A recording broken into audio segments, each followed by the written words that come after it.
Olá, tudo bem com você? Antes que você se pergunte, mas não era a vez da Divina Comédia? Sim, pequeno gafanhoto, relaxa, porque já comecei a olhar o material que tenho aqui para estudar e posteriormente montar os áudios. Fica tranquilo que a Divina Comédia vai sair. Porém, como eu sei que pode levar alguns dias até que eu comece a gravar os áudios do primeiro livro Inferno, resolvi deixar aqui este áudio do livro Frankenstein da Mary Shelley, que li em paralelo com o nosso estudo do The Screwtape Letters, que acabamos de finalizar. Nesse áudio, vou te contar as 10 principais diferenças entre o livro e o Frankenstein da cultura pop, além de te contar um pouco sobre a autora e uma lista das principais adaptações desse clássico. Agora, antes de começarmos, 2 avisos. O primeiro é que a minutagem com os temas separados por assuntos está na descrição desse áudio, e o último aviso é que no áudio do YouTube incluirei algumas imagens referente ao romance e aos filmes do Frankenstein. Então, se você está me escutando em outras plataformas e se interessou em acompanhar o áudio com as imagens, me visite também lá no YouTube. Avisos dados, te convido então a embarcar comigo em mais um áudio sobre um clássico da literatura, dessa vez uma história curta que mistura drama, filosofia, teologia, ciência, suspense com umas pitadas de horror. Por isso, vem comigo, mas antes se ajeita, ajusta o volume, fica confortável, porque vamos começar. E aí, tá preparado? Então fica confortável e vem comigo. Non nobis Domine, non nobis sed nomine tua gloriam. Frankenstein by Mary Shelley.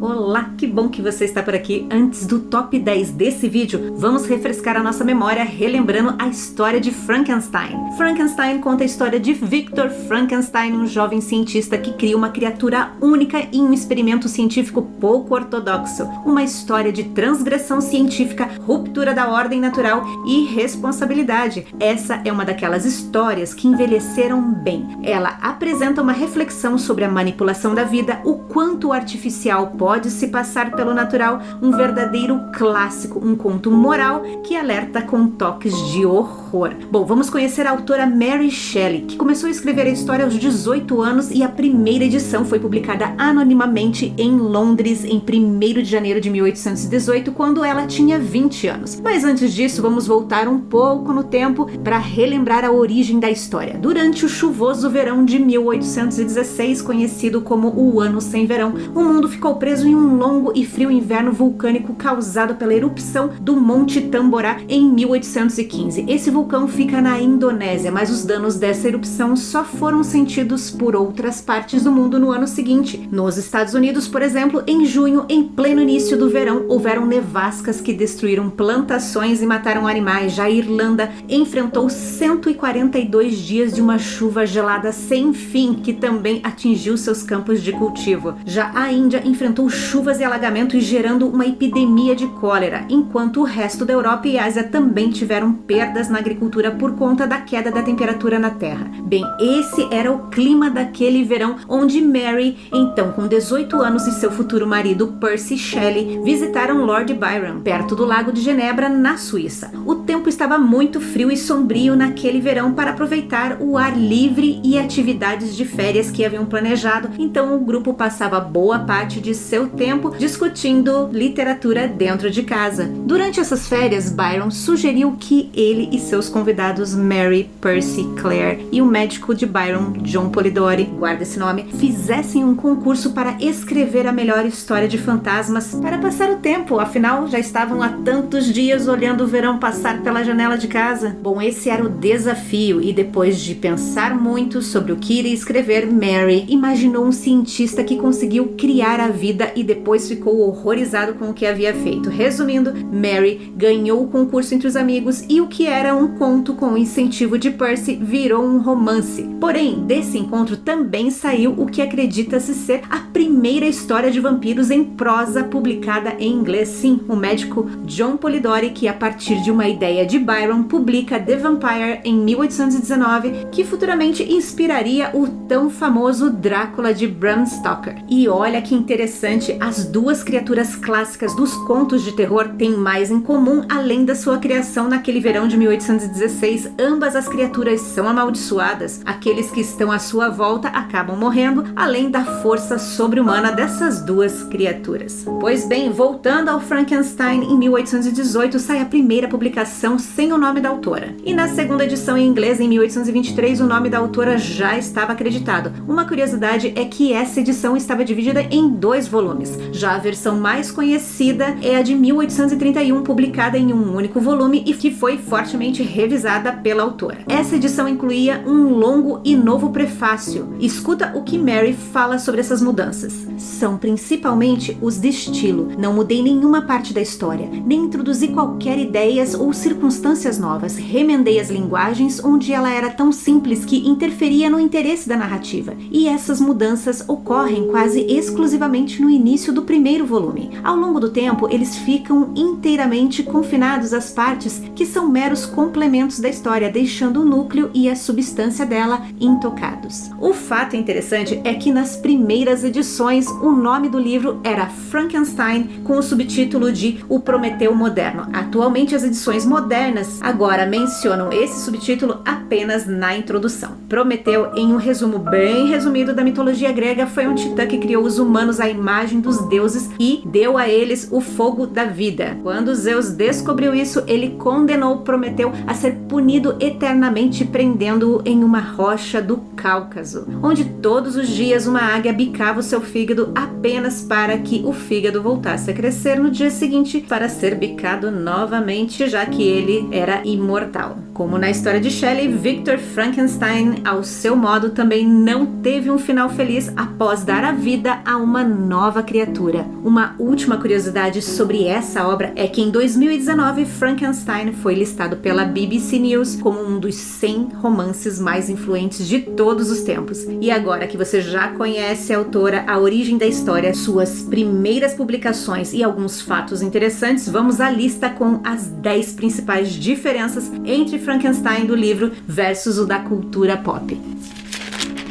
A primeira diferença que eu notei ao ler o romance é que o monstro não se chama Frankenstein, o monstro não tem nome, mas os leitores e posteriormente o cinema repassaram o nome do criador para a criatura. Afinal de contas, a criação de Victor Frankenstein é referida no livro por palavras como miserável, monstro, criatura, demônio, diabo, e já quando Frankenstein conversa com o seu monstro, ele se dirige a ele como um inseto vil, um monstro abominável, demônio, diabo miserável e diabo abominável, ou seja, Frankenstein é o criador e não o monstro. E Victor Frankenstein fez questão de não dar um nome para sua criatura, afinal de contas ele se arrependeu, mas como se fosse uma espécie de maldição para o Victor, um monstro que não ganhou um nome propositalmente acaba por assumir na mente dos leitores o sobrenome do seu criador como seu, como está escrito em Mateus 7:20, assim pelos seus frutos vocês os conhecerão. E mesmo sem querer, Victor acabou emprestando o seu nome à criatura.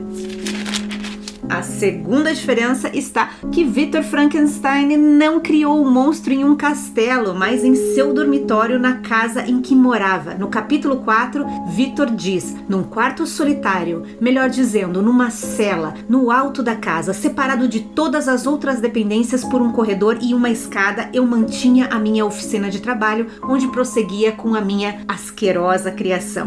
Mas não tinha nada de castelo? E o castelo do Frankenstein na Alemanha? Bom, sobre esse assunto, o livro Frankenstein by Mary Shelley, Complete Study Guide, diz o seguinte: Mary afirmou que derivou o nome Frankenstein de uma visão onírica, ou seja, fantasiosa. Porém, essa afirmação tem sido contestada e debatida por estudiosos que sugeriram fontes alternativas para essa inspiração. O nome alemão Frankenstein significa Pedra dos Francos e está associado a vários lugares na Alemanha, incluindo o castelo de Frankenstein, com o nome original de Burg Frankenstein. O site Exploring Castle diz que Burg Frankenstein é comumente conhecido como o Castelo Frankenstein e é uma pequena ruína cerca de 30 km ao sul de Frankfurt, na Alemanha. O Castelo Frankenstein certamente não é o maior ou mais interessante castelo da Alemanha, mas é possível que Mary Shelley tenha encontrado inspiração para seu romance gótico nessas ruínas. O castelo tem o nome da família que reivindicou a terra e foi provavelmente construído pouco antes de 1252, ano do primeiro registro histórico dessa construção, e permaneceu na família Frankenstein por cerca de 400 anos. Quer isso seja verdade ou não, o castelo foi certamente o lar de um cientista excêntrico chamado Conrad Dippel, o nome dele está no vídeo, responsável por experiências arrepiantes com animais e partes de corpos humanos. Conrad nasceu em agosto de 1673 nesse mesmo castelo. Solitário por natureza, ocupou-se estudando de ciências ao lado de teologia, alquimia e também misticismo. Conrad fez algumas contribuições impressionantes para a ciência, inclusive ajudando a descobrir o corante azul da Prússia, que ainda é usado na produção têxtil moderna. Como outros alquimistas de sua época, Conrad tinha fixação pela alma humana. Ele documentou muitas experiências de transferência de alma, tentando trocar a alma de um animal morto por uma viva. Dizem que a história de Conrad poderia ter inspirado Shelley, você não acha? Porém, não há registros de que a autora tenha visitado o castelo, entretanto, alguns acreditam que ela visitou sim e manteve em segredo, enquanto outros sugerem que ela, apesar de não conhecer o castelo, conhecia a história do cientista e alquimista Conrad. O fato é que no romance original não há referência a castelo em nenhum momento. A adaptação cinematográfica, porém, aconteceu em um castelo e em determinado momento o monstro fica trancado nas masmorras. Então, talvez seja ou porque existe de fato um castelo na Alemanha chamado Castelo Frankenstein, ou de repente a memória do cinema é que marcou a criação do monstro dentro do castelo.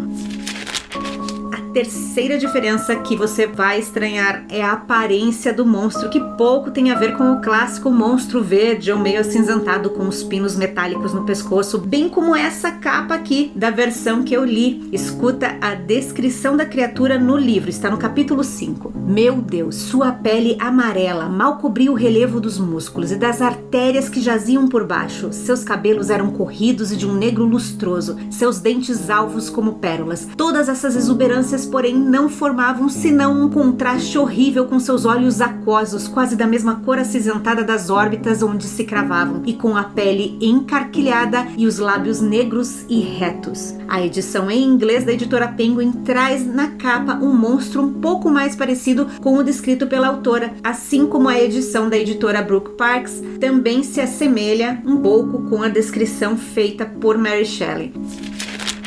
A quarta diferença é a personalidade da criatura. Conforme retratado por Shelley, a criatura é uma pessoa sensível e emotiva cujo o único objetivo é compartilhar sua vida com outro ser senciente, ou seja, sensível como ele. Nos filmes, a criatura é retratada praticamente sem falas. Já o romance retratou o monstro como versado em Paraíso Perdido, Vidas Paralelas de Plutarco e Os Sofrimentos do Jovem Werther. Ou seja, o monstro é um personagem muito diferente do bruto, mudo e desajeitado que ficou famoso nos filmes de terror da Universal. Embora ele comece como uma criatura selvagem, após o seu nascimento, a criatura aprende lentamente a linguagem e o raciocínio ao longo do romance. Ele se torna extremamente inteligente e articulado. Inclusive, as melhores partes do livro são quando temos a criatura se expressando, seja contemplando sua existência não natural, como quando ele conversa com o Victor. Se você comparar as falas de Victor e do monstro, você com certeza irá gostar muito mais da maneira de se expressar do monstro do que Victor, que muitas vezes é prolixo e bastante cansativo em sua forma de se expressar. Eu achei interessante a leitura que Guillermo del Toro fez do personagem. Lendo o romance, não pensei na criatura dessa maneira, mas é interessante. Escuta o que ele diz sobre a personalidade do monstro. Frankenstein é um livro adolescente por excelência. Nele podemos observar sentimentos próprios dessa fase, como o de não pertencimento, ou você foi trazido a este mundo por pessoas que não se importam com você, e você é jogado em um mundo de dor e sofrimento e lágrimas e fome.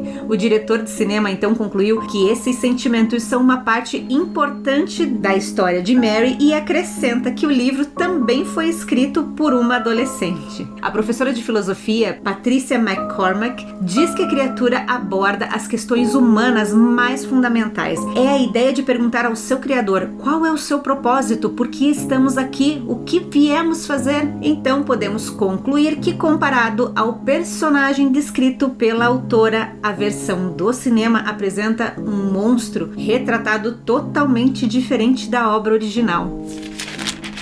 quinta diferença é como o monstro ganha vida. Embora a criatura tenha sido descrita em adaptações posteriores como compostos de partes de corpo inteiro, enxertadas de cadáver e reanimados pelo uso de eletricidade, esta descrição não é consistente com o trabalho de Shelley. Tanto o uso da eletricidade quanto a imagem remendada do monstro de Frankenstein foram o resultado da popular adaptação cinematográfica e não da criatura do romance original. No trabalho de Shelley, Victor Frankenstein descobre um princípio de vida até então desconhecido, mais elementar, e esse insight lhe permite desenvolver um método para imbuir a vitalidade na matéria inanimada. Embora a natureza exata do processo não seja descrita no livro, a autora conseguiu um bom motivo para não detalhar a experiência, atribuindo esse segredo ao fato de que Victor está contando a história para o Capitão Alton e não quer repassar essa maldição adiante.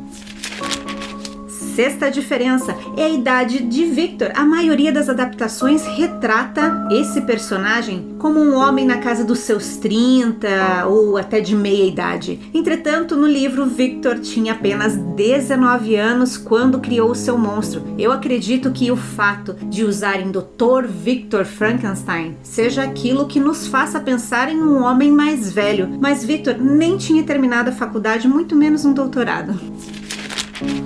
Sétima diferença está na noiva do monstro. Sim, tanto no filme quanto no livro, a criatura quer uma companheira, porém as similaridades terminam aí. No filme, Victor cria e dá a vida a uma nova criatura feminina, enquanto no romance ele até inicia os trabalhos, porém acaba desistindo na metade e não conclui a noiva para o seu monstro. E podemos dizer que esse é o ponto sem retorno para que a criatura de fato se transformasse no monstro que todos esperavam dele.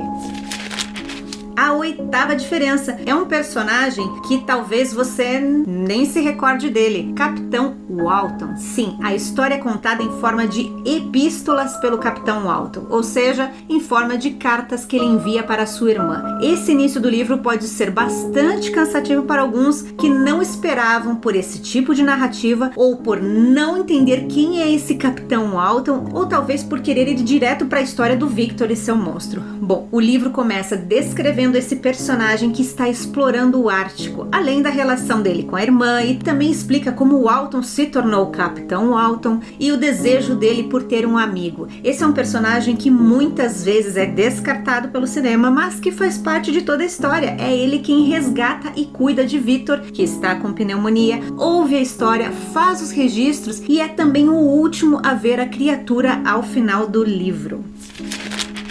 Nona diferença que você encontrará entre o filme de 1931 e o romance original é que Victor não tinha nenhum assistente. Ele trabalhou sozinho, de maneira quase que em um transe com a excitação de atingir o seu objetivo, além de se afastar do contato com todos ao seu redor, principalmente sua família e amigos, enquanto trabalhava em seu experimento. Ou seja, não existe nenhum assistente. Victor trabalhou completamente sozinho.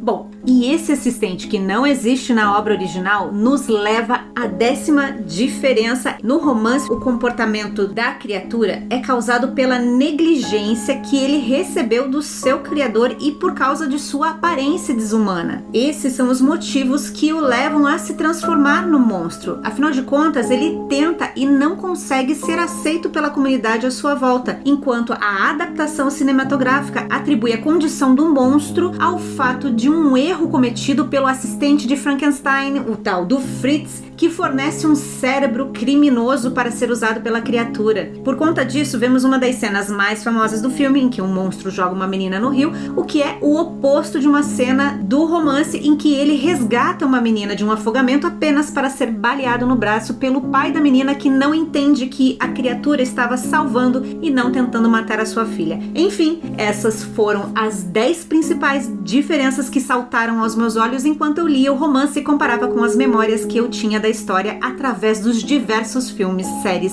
e referências desse monstro. E você, notou alguma diferença a mais que eu deixei passar? Sim, porque eu imagino que se compararmos com as mais de 60 adaptações e aparições do personagem, com certeza outras diferenças devem surgir. Falando em adaptações, vamos à última parte dessa nossa conversa, relembrando agora algumas vezes em que a obra de Mary Shelley foi homenageada ao longo dos anos. A primeira coisa a se notar é que o livro foi um sucesso desde o seu lançamento, tanto é que a primeira adaptação aconteceu em 1823 com o nome de O Destino de Frankenstein, que inclusive foi visto por Mary Shelley e seu pai no English Opera House. 3 anos depois dessa primeira adaptação, em 1826 é apresentada ao público mais uma versão para os palcos, com o nome Um Homem e o Monstro, ou The Fate of Frankenstein, em Londres. Em 1910 foi realizada a primeira versão para o cinema produzida pela Edison Studios. Essa não é a versão mais conhecida, mas sim a versão de 1931, que foi estrelada por Boris Karloff e marcou a história de Frankenstein no cinema. Assim como o livro, o filme foi um sucesso no seu lançamento. Então, em 1935, surgiu a continuação do filme chamado A Noiva de Frankenstein, mais uma vez estrelado por Boris Karloff como monstro. Nessa sequência foi incorporado a criação da noiva do monstro, omitido no filme anterior. E em 1939, a Universal aposta em mais um filme, dessa vez com o nome de O Filho de Frankenstein, que contou novamente com Boris Karloff como a criatura, sendo essa a última aparição do ator como o monstro de Frankenstein. Já entre os anos de 1943 até 1948, a Universal fez uma série de filmes chamados de Rally dos Monstros.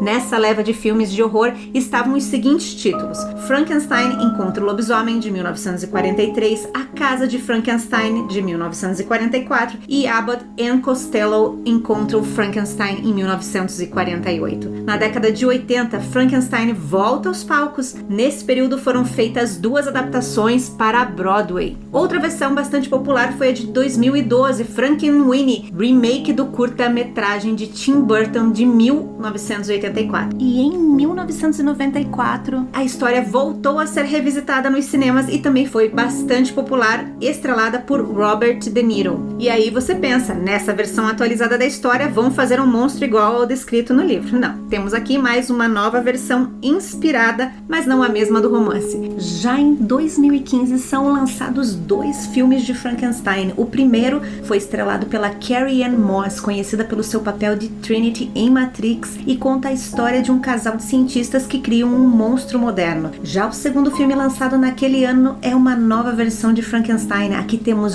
James McAvoy como Victor Frankenstein, que pra mim ele sempre será o Sr. Túminos de Nárnia, junto com Daniel Radcliffe, muito conhecido como bruxo de J.K. Rowling, Harry Potter, como o assistente Igor. Eu ainda não assisti esse filme, mas a sinopse já nos conta que essa é uma história inspirada, assim como o primeiro, estrelado pela Carrie-Anne Moss. Ambos seguem uma linha narrativa diferente daquela que lemos no romance de Shelley. Já em 2017 temos um filme não do monstro, mas da vida de Mary, que aos 16 anos conheceu o poeta Percy Shelley, de 21 anos. A família de Mary desaprovava esse relacionamento e o filme conta o episódio em que o poeta Percy e Mary fogem acompanhados pela meia-irmã de Mary, Claire, enquanto ficam na casa de Lord Byron, no Lago de Genebra, aonde os convidados são desafiados a escrever uma história de fantasmas que leva Mary a conceber o seu romance Frankenstein. O filme tinha tudo para ser interessante, porém a atuação de Elle Fanning não agradou,